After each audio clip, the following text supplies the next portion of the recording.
잃어버린 것들을 애도하기.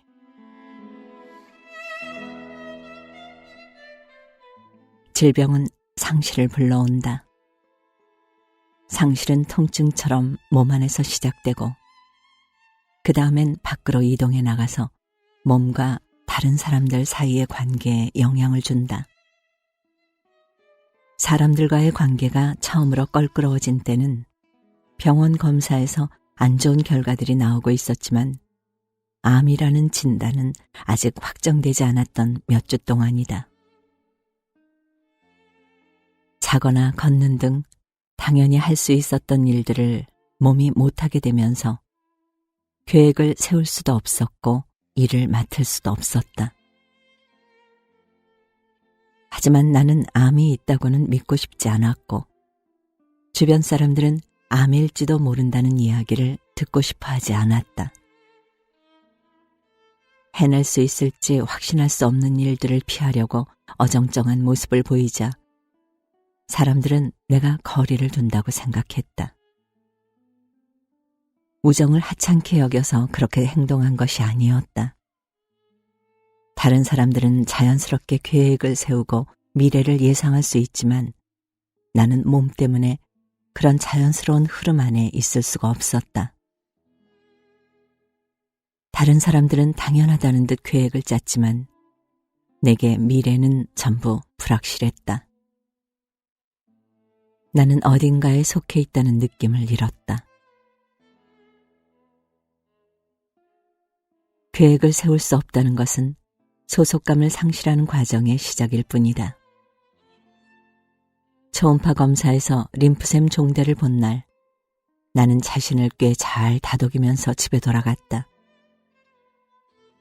그날은 마침 장모님이 화학요법 치료를 다시 받기 시작한 날이었기 때문에 나는 혼자였다. 아내와 나는 아내가 어머니 곁에 있는 게 좋겠다고 결정했는데 어쩌면 우리 둘 다 내게 일어나고 있던 일을 부정하고 있었던 것인지도 모르겠다. 집에 들어갔을 때 캐시는 아직 외출 중이었고 내게 막 일어난 일이 한꺼번에 덮쳐왔다. 눈앞에 보이는 것이라곤 함께 나이 들어갈 수 없을 얼굴들 뿐이었다. 첫 번째 결혼해서 얻은 딸, 아내, 부모님, 내가 곧 죽을 것이라고 생각했다. 이들과 함께하는 미래가 사라진다는 생각을 하자 죽음이 고통스러웠다. 삶의 이유가 그 순간만큼 분명했던 때가 없었다.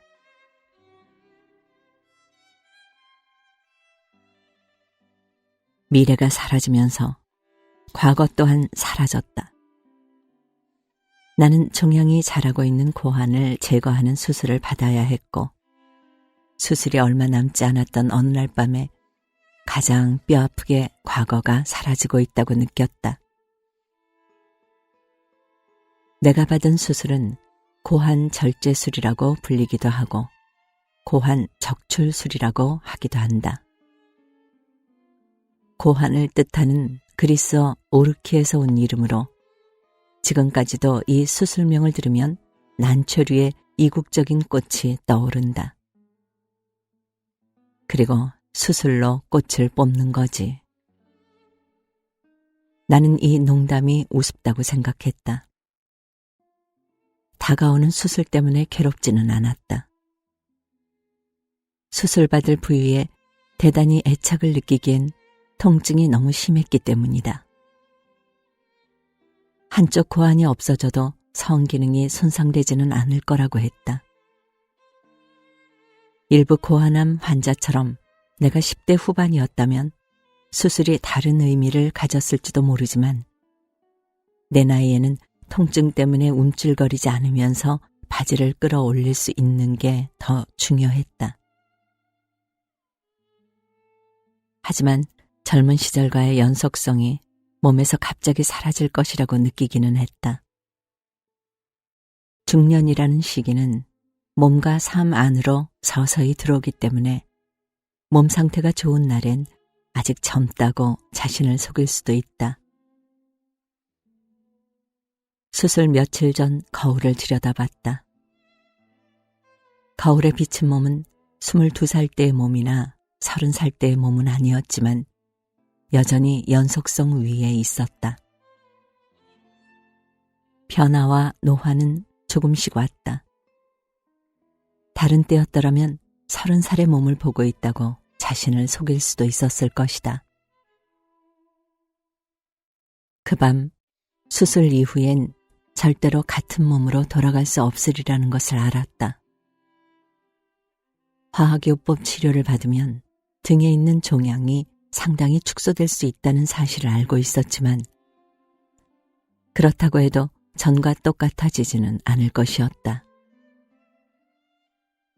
수술과 화학요법 치료는 과거로부터 이어지는 연속성에서 내 몸을 끊어낼 것이고 이 변화는 돌이킬 수 없을 것이었다.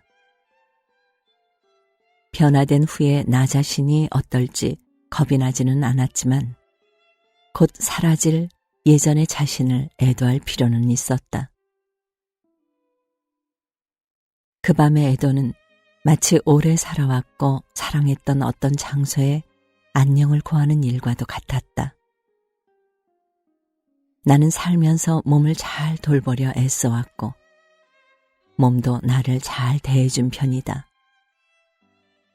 하지만 이제 완전히 이해하지 못한 어떤 치료가 내 몸을 다른 무언가로 바꿀 참이었다.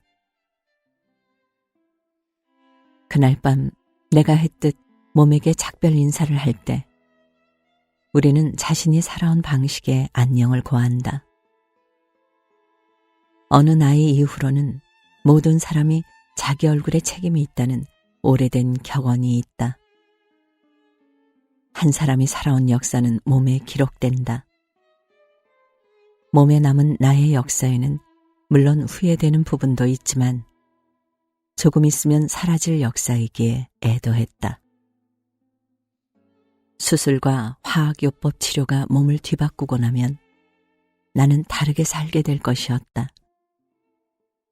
달라지면서 많이 잃을 것이고 또 그만큼 많이 얻겠지만 무엇을 얻을지는 아직 알지 못했던 반면 상실할 것은 거울 속 바로 내 앞에 놓여 있었다. 몸 이외에 잃은 것들도 있다. 캐시와 나는 최악의 일이 벌어진다면 친구와 친척들이 우리를 염려하고 함께 있어주길 바랐다.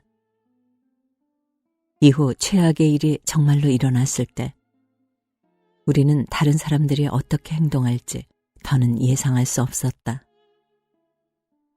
어떤 이들은 곁을 지켜줬고 어떤 이들은 사라졌다. 질병은 나뿐만 아니라 아내와 나에게 일어난 일이었고 그래서 지금 우리 부부는 내 질병을 외면한 이들과 다시 관계를 시작하기가 어렵다고 느낀다. 이 사람들과의 관계 또한 상실의 일부다.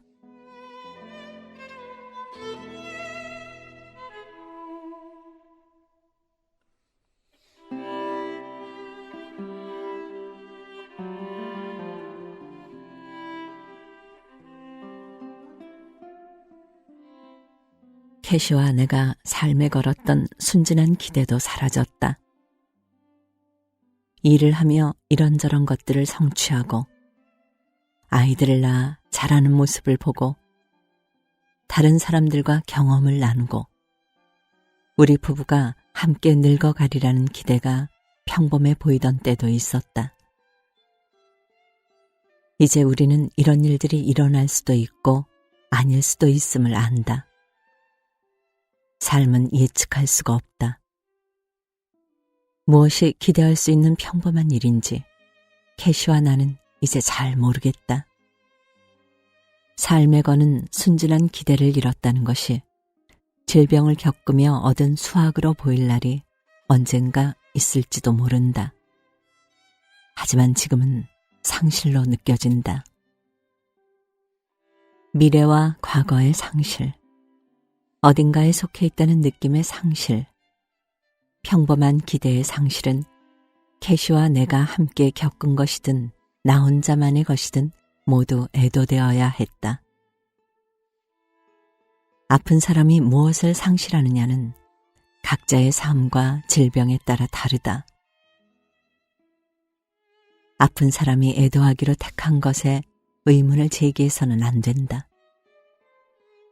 어떤 사람이 상실했다고 하는 것이 다른 사람에게는 이상해 보일 수도 있지만 상실은 실제하며 존중받아야 마땅하다. 나는 운이 좋았기에 아내와 함께 애도할 수 있었고 그러면서 상실과 함께 살아가는 가장 부드러운 방식은 상실을 다른 이와 나누는 것이 아닐까 생각하게 됐다. 내가 상실한 것, 그리고 캐시와 내가 같이 상실한 것에 대해 썼지만 캐시가 홀로 상실한 것은 말하지 않았다. 어쩌면 지금까지도 아내가 잃은 것 중에 나는 아주 일부만을 알고 있을지도 모른다. 아픈 사람을 돌보는 사람은 애도하는 시간을 갖기가 더 어려운 편이다. 또 애도의 필요성을 인정하는데도 더 큰 어려움을 겪는다. 돌봄을 제공하는 사람인 캐시도 아픈 사람인 나만큼이나 상실을 애도하고 인정할 필요가 있었다는 사실을 내가 아팠던 동안 우리 둘 다 알고는 있었다.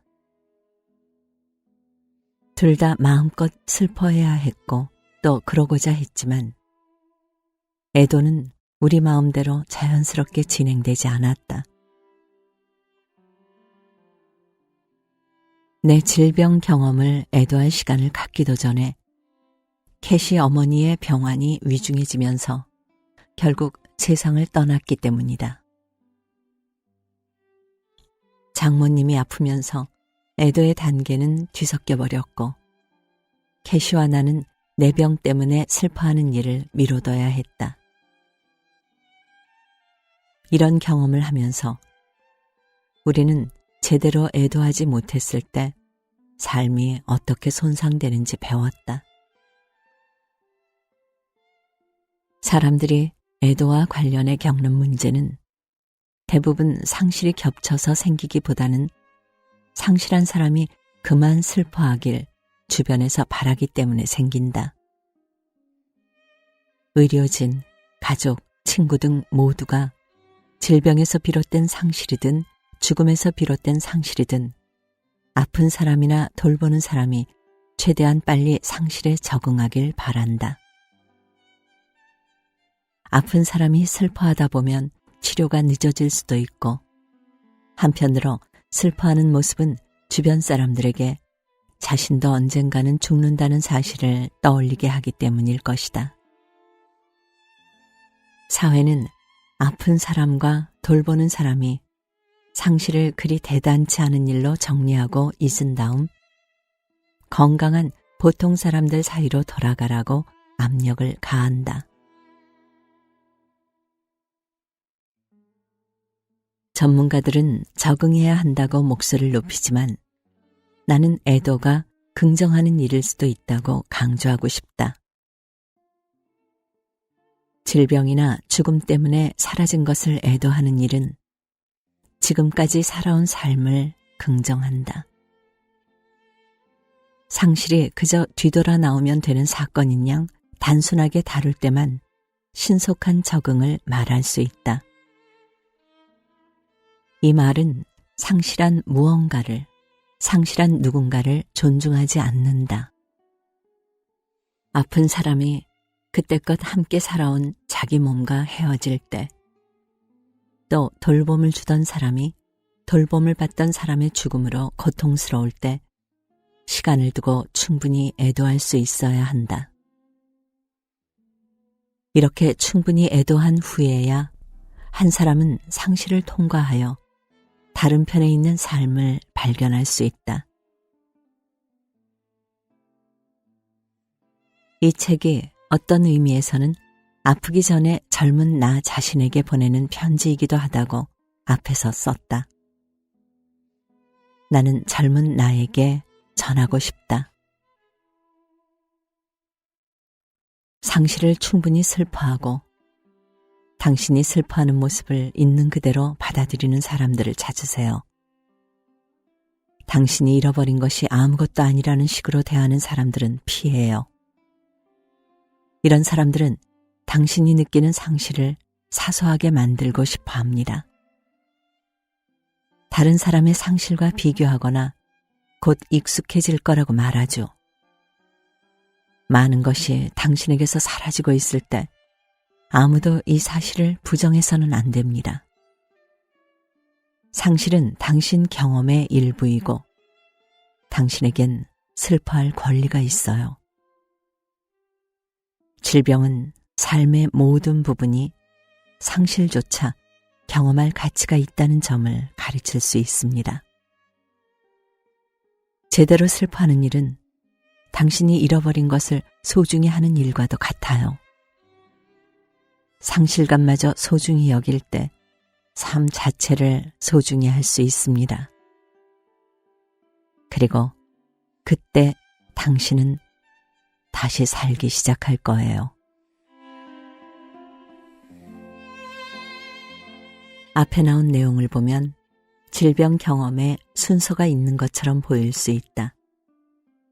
처음에는 통증, 그 다음엔 상실 등으로 말이다. 글쓰기는 순서라는 환상을 만들어내지만 삶에서 경험들은 서로 겹친다.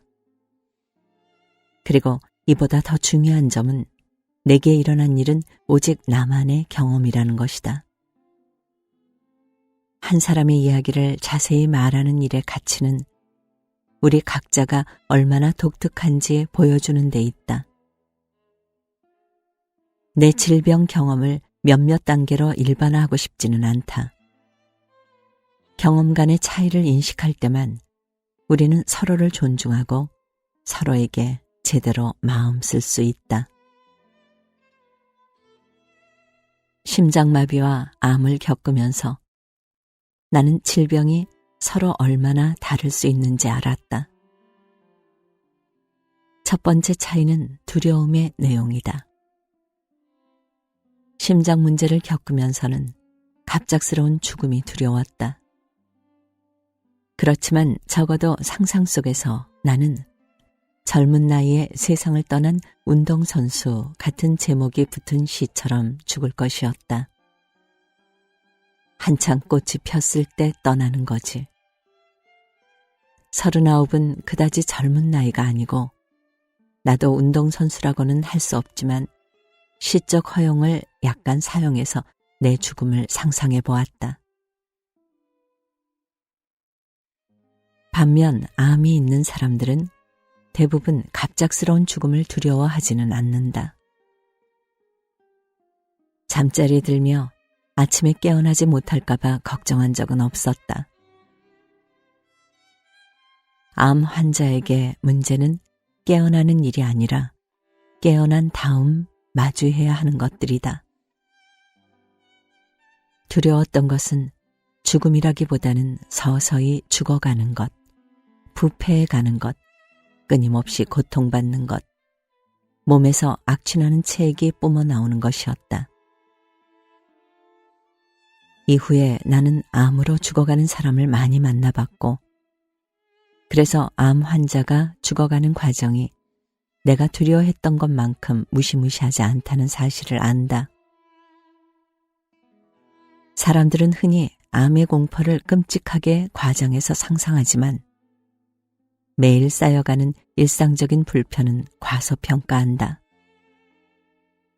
나 또한 그런 식으로 상상했다. 하지만 심장마비가 사람을 한 방에 날려보낸다면 암은 조금씩 갉아먹는다. 두려움은 사람마다 전부 다르다. 무엇을 두려워하는지 그 차이는 개인의 질병 경험의 일부다.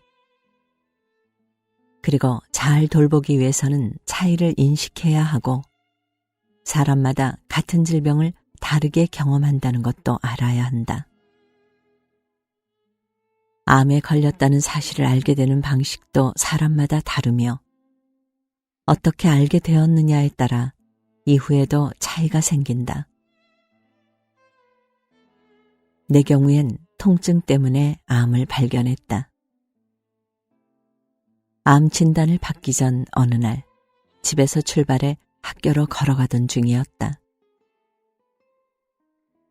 내가 즐기던 가벼운 산보로 걸으면 머리가 맑아졌다. 하지만 그날엔 마치 풍선이 흉곽 안에서 커지면서 압박하는 듯한 느낌이 들었다. 몸 안쪽부터 질식하는 것 같았다. 걸음을 멈춰도 압박감이 사라지질 않았다. 학교에 도착했을 때 동료 한 명이 지나가는 모습을 봤지만 말을 걸 수가 없었다. 말 비슷한 것을 아예 할 수가 없었다. 이 경험을 했기 때문에 이후에 병원 진단과 치료에 내 나름대로 준비가 되었었던 것 같다. 내 몸의 이상을 암이라 부르기 전에 이미 몸 상태가 얼마나 안 좋은지 느껴봤기 때문이다. 질식하는 듯 했던 그 고통스러운 경험을 다시 하고 싶진 않지만 그래도 경험하길 잘했다고 생각한다. 그날의 통증은 내 몸에 일어나고 있던 일을 실지하는 것으로 만들어줬다. 반면 나와는 달리 어떤 사람들은 미처 몸으로 경험하기 전에 암이 있다는 진단을 먼저 받고 그래서 이들이 아는 암은 추상적인 관념에 가깝다.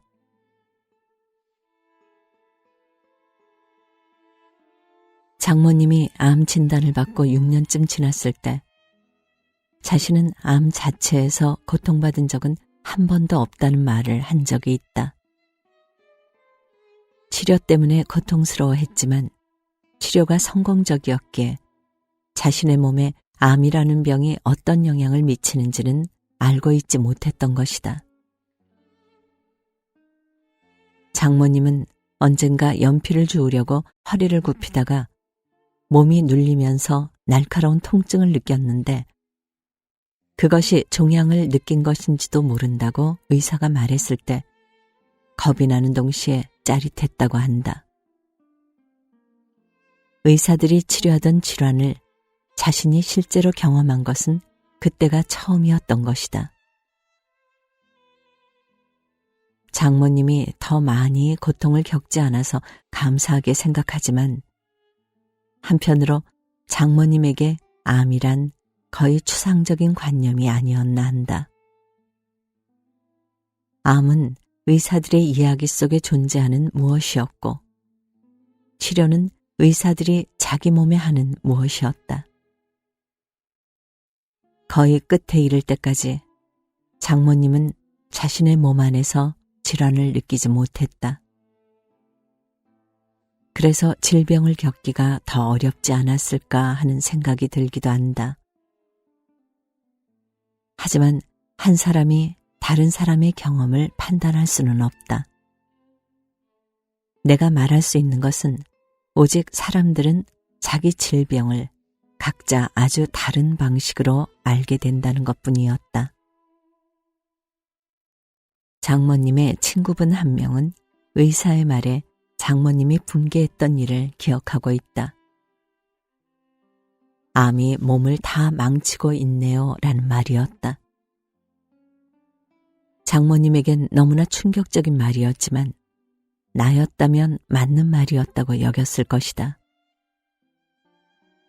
몸 안에서 벌어지고 있는 일과는 상관없이 장모님이 느끼던 전부는 가슴에 생긴 자그마한 혹뿐이었다. 반면 내 몸은 끔찍한 무언가가 정말로 몸을 다 망치고 있다고 말하고 있었다. 그 의사의 말은 내게는 적절한 표현이었다. 나는 걷기조차 힘들었는데도 주치의는 그저 달리기를 하지 말라면서 비뇨기과 의사와 몇 달 후에 있을 약속을 잡아줬다. 그런 시기에 내 느낌처럼 정말로 문제가 있다고 인정해주는 다른 의사들을 만나자 안심이 됐다. 스포츠의학 전문의와 초음파 검사를 한 의사가 마침내 내가 얼마나 아픈지 확진을 내렸을 때 두 의사의 태도에는 근본적인 차이가 있었다. 한 사람은 내게 힘을 주고 돕고자 했고 다른 사람은 아니었다. 두 사람의 진단은 거의 같았지만 스포츠의학 의사는 내게 상황을 전해주면서 자신도 그 상황 안에 함께 있었던 반면 초음파 검사 의사는 평결을 내리듯 진단을 선고했다. 차이들은 증식한다. 똑같은 메시지라 해도 환자마다 다른 의미로 받아들이기도 하고 어떻게 전달되느냐에 따라 똑같은 내용이 두 개의 다른 메시지가 되기도 한다. 차이가 인식되어야 돌봄이 가능하다. 암 환자에게 해주기 적당한 말 같은 것은 없다. 암 환자는 포괄적인 실체로 존재하지 않기 때문이다. 각 사람은 다른 시작 지점을 갖고 각자의 질환에서 비롯되는 사건들을 따라가면서 다른 경험을 할 뿐이다. 의학이 환자를 분류하는 데 사용하는 일반적인 진단 범주는 질환에 쓰는 것이지 질병에는 들어맞지 않는다. 이런 범주는 치료에는 유용하지만 돌봄에는 방해가 된다.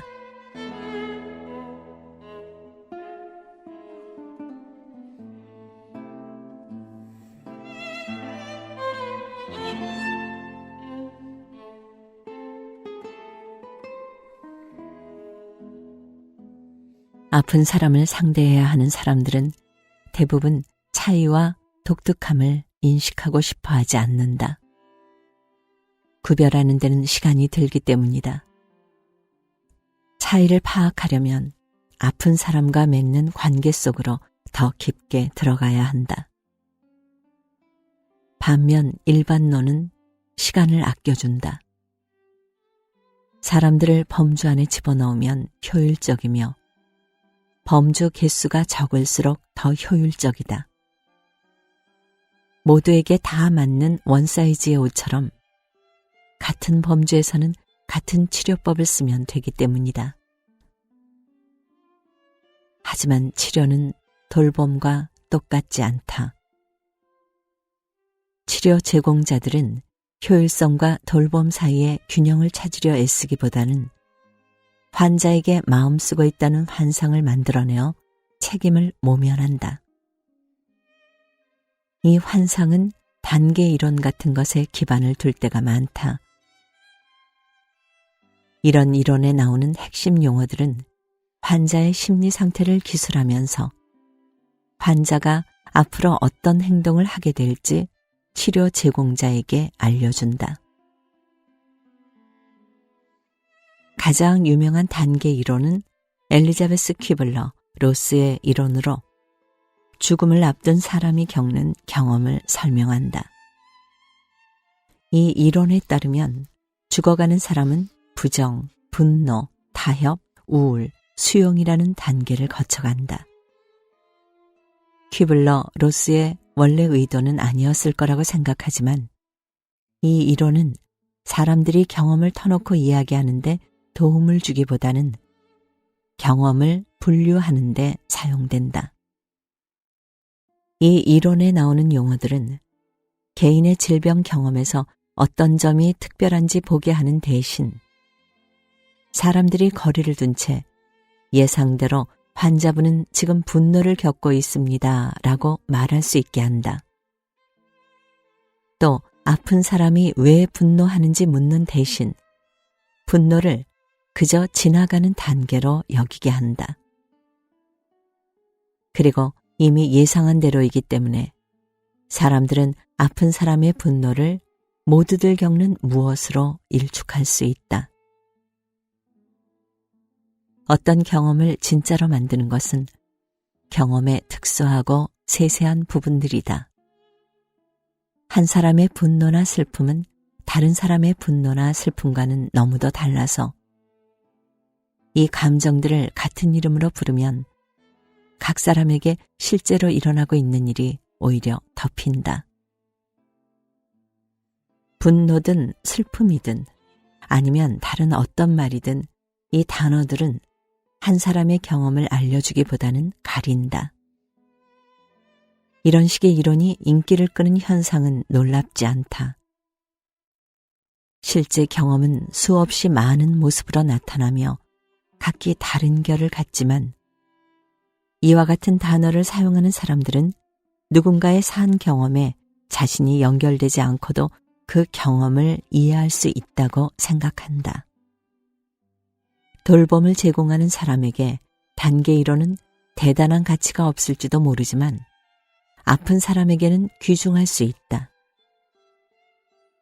다른 사람도 자신과 같은 경험을 한다는 사실을 알게 되는 일은 아픈 사람에게 의미 깊다.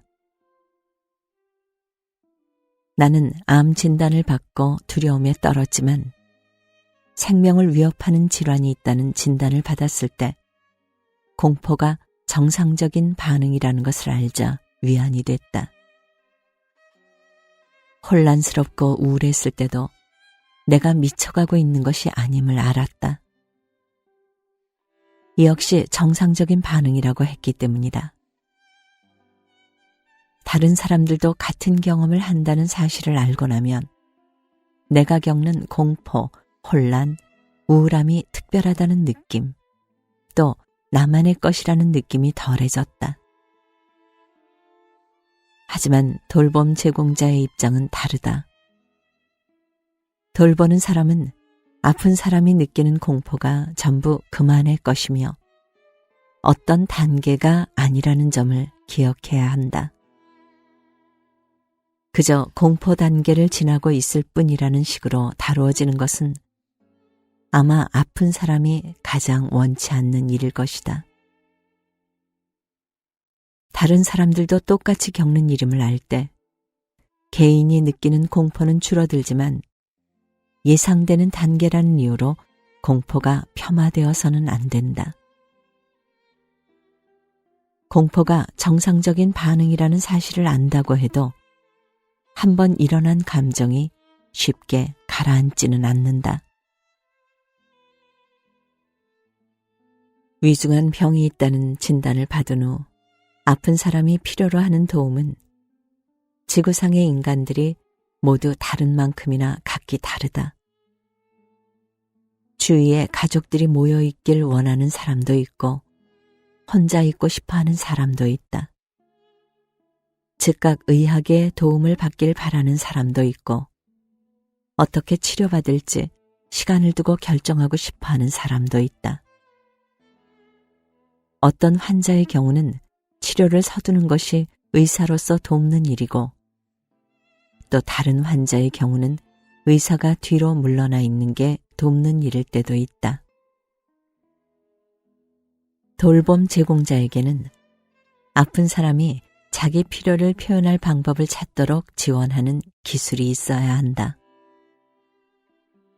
결국엔 아픈 사람이 필요로 하는 것과 돌봄 제공자가 줄 수 있는 것 사이에 균형을 맞춰야 하는데 그러기 위해서는 아픈 사람에게 무엇이 필요한지 스스로 알아내도록 돌봄 제공자가 도와야 한다.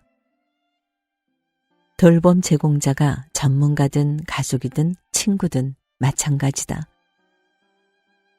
그래야만 돌보는 사람이 줄 준비가 되어 있는 것과 아픈 사람이 필요로 하는 것을 절충할 수 있다.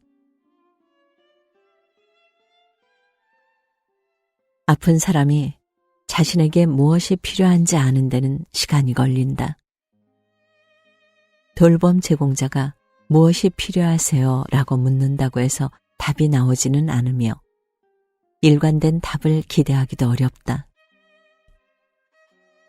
진단받은 지 얼마 안 된 사람의 삶은 이미 스스로 이해할 수 있을 정도 이상으로 여러 면에서 바뀌었고 위중한 질병을 앓는 동안 변화는 계속된다. 그리고 변화가 계속된다는 점이 위중함의 일부이기도 해서 심하게 아픈 사람은 변해가는 자기 자신의 필요조차 따라잡기 힘들어한다. 아픈 사람은 분명 무언가가 필요하지만 자신에게 무엇이 필요한지 모른다. 환자가 자신에게 필요하다고 정확히 알고 있는 것은 어쩌면 전부 다 실수였다는 말, 이거 하나일지도 모른다. 환자분 검사 결과에 이름이 잘못 붙어 있었네요. 전 괜찮습니다. 정말로요. 암이 거의 확실하다는 결과가 나온 초음파 검사를 받은 날, 우리과 박사과정 학생의 논문 외부 심사자로 초빙받은 교수가 오기로 되어 있었다. 아내와 나는 이 교수와 저녁을 함께 하기로 약속을 잡아뒀다. 초음파 검사 후 우리 부부는 함께 시간을 갖고 여러 감정을 나누어 보았다. 우리 둘 다 두려워한 일이 이제 현실이 되었음을 인정했고 너무나 굼뜬 의료 체계를 같이 욕했으며 새로 진료를 맡게 될 의사를 낙관하려 했었다.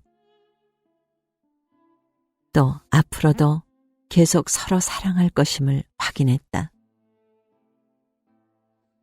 그러고 나서 우리는 저녁 식사를 하러 갔다. 식사 자리에서 암 이야기는 전혀 하지 않았다.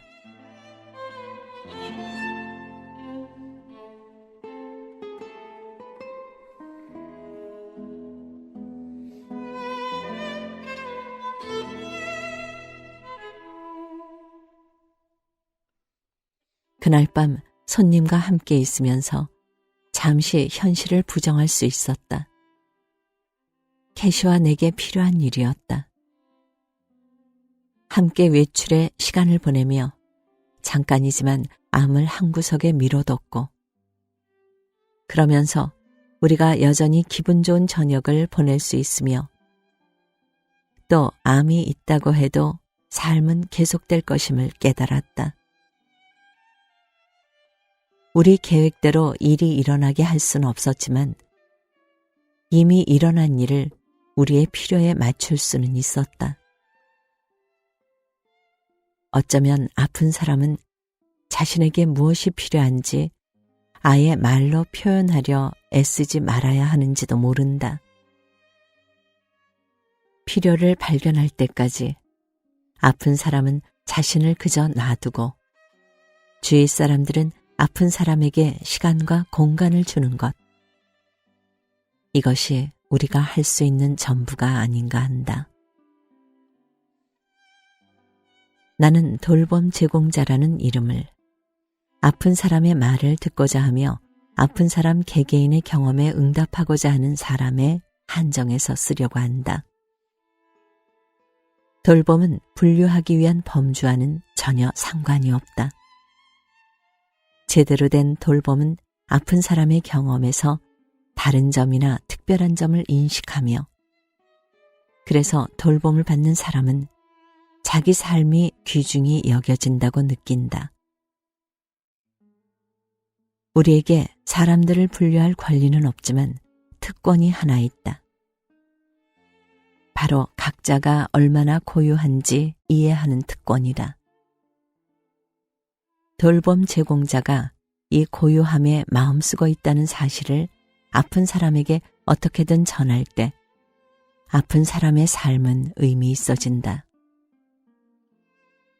나아가 아픈 사람의 인생 이야기가 돌보는 사람의 인생 이야기를 이루는 한 부분이 되면서 돌보는 사람의 삶도 의미 있어진다. 돌봄은 상대방을 이해하는 일에서 분리할 수 없으며 이해가 쌍방향으로 일어나야 하듯 돌봄도 대칭을 이루어야 한다. 다른 사람의 이야기를 들으며 우리는 나 자신의 이야기를 듣고 다른 사람을 돌보며 우리는 자신 또한 돌본다. 그렇지 않다면 소진되거나 좌절하고 말 것이다. 의료인 대부분에게는 돌보는 사람이 될 시간이 없다. 또 그럴 의향이 없는 사람도 많다. 의료진은 치료를 제공하며 치료 제공은 돌봄 제공만큼이나 중요하지만 둘은 아주 다르다. 아픈 사람을 저버리지 않고 곁에 남는 가족조차 돌보는 사람이기보다는 서비스 공급자가 될 때가 너무도 많다. 돌보는 사람이 마주하는 질병 경험은 순서대로 진행되지 않는다. 질병 경험이란 오히려 공포, 불확실함, 두려움, 부정, 혼란을 뒤섞은 다음 여기에 거래하기를 급히 첨가한 잡탕 같은 것이다. 캐시는 내가 어떤 진단 가능성이나 치료 가능성을 다른 가능성과 저울질해보고 혼자 거래하면서 중얼거리는 소리를 며칠이고 들어야 했다. 그걸 하지 않아도 된다면 이걸 해도 괜찮겠어. 시간이 좀 지난 후에야 아픈 사람은 사실 거래할 거리도 없으며 거래할 상대도 없음을 깨닫는다. 또 외로움도 찾아오고 그 다음엔 자신이 누구고 자기 인생에 어떤 가치가 있는지 의심이 찾아오고 우울과 뒤섞인 희망이 다른 사람들과 다 있고 싶다는 욕망과 뒤섞인 분노가 다른 일을 스스로 해내고 싶은 마음과 뒤섞인 의존 상태가 찾아온다. 앞에서 말한 내용은 그저 어느 아픈 사람 한 명이 느꼈던 감정의 잡탕을 보여줄 뿐이지만 그래도 내 요점을 다시 확인해 준다. 바로 경험을 몇몇 범주로 나누는 말들이 전부 무의미하다는 것이다. 고통이나 상실 같은 용어는 이 말이 아픈 사람 자신의 경험으로 채워질 때까지는 실체가 없다. 아픈 사람의 경험에서 고요함을 목격하고 차이를 전부 인식하는 것, 이것이 바로 돌봄이다.